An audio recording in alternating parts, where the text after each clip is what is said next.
Hey there, it's Jimmy again, and today something really cool. But first, if you like what you see, please do subscribe and like, and we'll keep making these. We make videos about all kinds of cars, trucks, vans, SUVs from all over the world, and whatever we find in the junkyard is what we talk about. And if there's something you want to see, please let us know in the comments, and we will see if we can find one.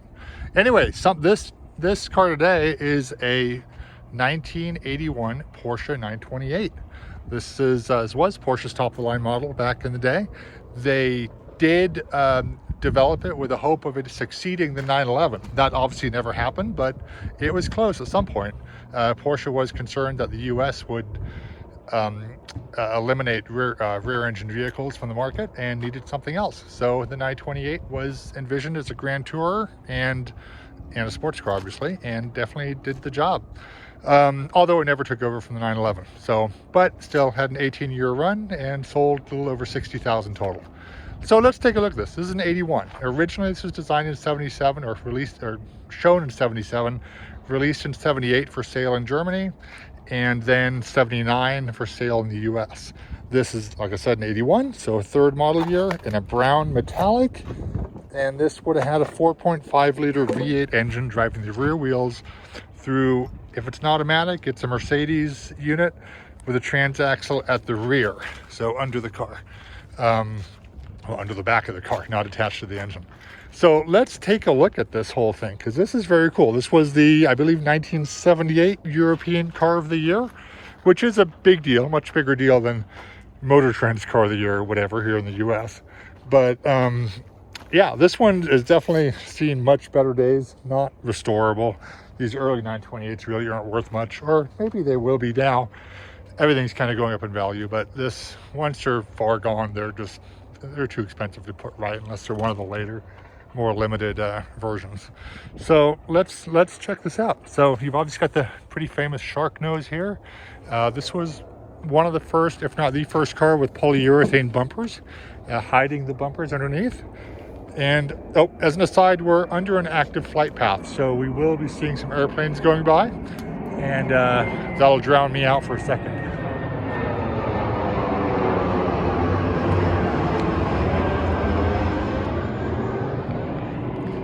But that'll hopefully stop, and they only come every few minutes. Anyway, the 928's obviously also famous for its flip-up headlights that popped up like this. Obviously, a version of this car was used in, was it 1981's Risky Business with Tom Cruise, the gold one, where it famously ended up underwater. Very cool. This is, I mean, a super sleek design with a narrow hood, wide fenders, had a sunroof up there. The saying is that actually Magnum PI was supposed to drive a 928 instead of the Ferrari, but the problem was Porsche would not put a bigger sunroof in it, and that was one of the big things that they wanted. So that's why they got the Ferrari 308 with the target top. But that would have been interesting, huh? Seeing tall Magnum in a 928. Check out the back here. The back is cool. It's got the total wraparound polyurethane bumper with these little bumperettes. This worked. I mean, obviously this is how all modern cars are these days, with the actual bumper structure underneath the covering. And it's, you know, interesting car. So let's check out everything. I mean, even these doors, they're just so futuristic the way they just wrap around here. I mean, nowadays, yeah, I mean, this is what Nissan Altima has, right? But back then in the late 70s, that's a big deal. This all being kind of one big piece here. As opposed to, you know, a separate window frame that's, you know, like in this car, where it's separate pieces kind of welded together. Here, the whole door skin is one. But let's take a look under the hood first. This is where the Porsche logo would have been. So somebody scraped that off, sadly. But that's what the junkyard, how it works. This hood is not working very well. So here it is, 4.5 liters, 240 horsepower in Europe. I believe it was 219 here. For 1980, I believe it got electronic fuel injection. So that's what this one would have had. Pretty cool there, seeing the intake runners on top. And then the intake comes here. Never a good sign when we see duct tape in a junkyard car. Speaks to budget backyard engineering to fix something that, I don't know, you'd think hose clamps would work, but not always. Got the fan here, all the belts under there. Fair amount of space though, between the front and where the engine starts. But I mean, that is a wide engine. In later years, these got to be quite a lot bigger and way more powerful. But back then, that was it. 240 horsepower in Europe and 219 here in the very early 80s or late 70s was nothing to sneeze at. It was pretty good, actually. Let's close that up. I don't know what happened to this one, but it's pretty beat inside and out. Here in the high desert, it's got the skin cancer going, unfortunate, but and the cracking in the clear coat. But let's open this up. Oh yeah, there you go. Got the 928 floor mat from the back seat, 928 in the sill plate. This is Palisander Metallic, so that's the name of the color. This is manufactured by Porsche in 1080, so October 1980, which does make it 1981. There's not much left of the door panel, but again, it was all kind of a big integrated piece. Pretty cool. And then the dashboard is interesting on these in that this whole instrument binnacle, you know, instead of having a tilt wheel where just the wheel tilts, all the gauges, the whole instrument cluster would tilt along with it, which is pretty neat. Then you had, you know, lights, the fog lights, all your switch. You know, these switches still feel very, very good. They work well. Nice positive action.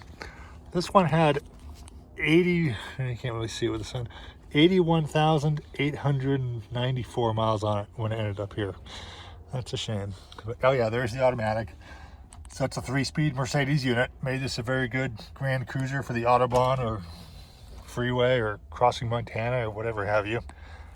Obviously AC, aftermarket Sony radio. It's a windshield wiper coming in through the windshield. Never a good sign. I guess that's a sunroof motor there way in the back. But this seat looks pretty good. Well, the seat's obviously trashed, but I can imagine it how it looked when it was new. I mean, that's very nice, super soft. It's got this real springs back here and the foam, nice cushion. This is nice. Got the parking brake here. That's the antenna knob to turn it up or raise it or lower it. Then to get in the back seat, you push the knob here. There you go. And you climb back here. Imagine a seat bottom, kind of like what's over there. And this is probably highly uncomfortable, but once you're in there, I think you're in there for good. So, not terrible. I mean, this one's terrible, but still, how often do we see a 928 in the junkyard, huh? Or how often do you see a 928 in general?